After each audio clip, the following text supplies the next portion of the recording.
ఏమండి, చారులో 20 చెంచాలు కారం వేశాను, సరిపోతుందా? సరిపోలే, ఇంకో 20 చెంచాలు వేసి బాగా మరిగాక తీసుకెళ్లి వీధిలో మురికాలలో పోయి. మరి కూరలో పంచదార ఎంతైనా? చూడండి, 2023 సంవత్సరంలో మిమ్మల్ని నాకు బట్టలు కొనియమని, గోల్డ్ కొనియమని, ఇంట్లో పనులన్నీ చేయమని ఎంతో బాధ పెట్టేదాన్ని కదండి. అవును.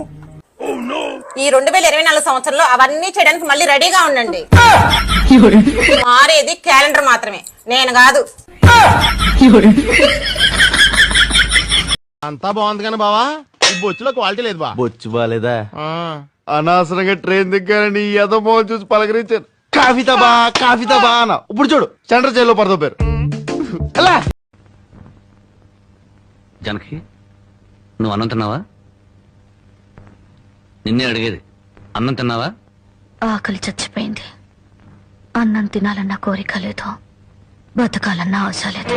నోరు మూసుకుని మర్యాదగా ఇక్కడి నుంచి వెళ్ళు, లేకపోతే చంపేస్తా.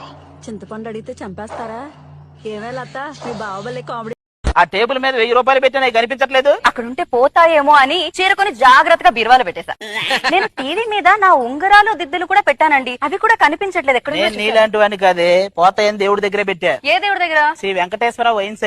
మీ నాన్న పెళ్లికి పట్టాను పెడతాన్నాడు కదా, ఇప్పుడు పెట్టమని చెప్పు. పెళ్ళప్పుడు పెట్టొద్దన్నారు, ఇప్పుడు పెట్టమంటున్నారు. అప్పుడు నీ నడుము 24, ఇప్పుడు 42. మనకు బంగారం కలిసి వస్తుంది, అందుకే పెట్టమని చెప్పు. ఆడదానికి పుట్టడమే నా తప్పు, నడుము పెంచడం నీ తప్పు.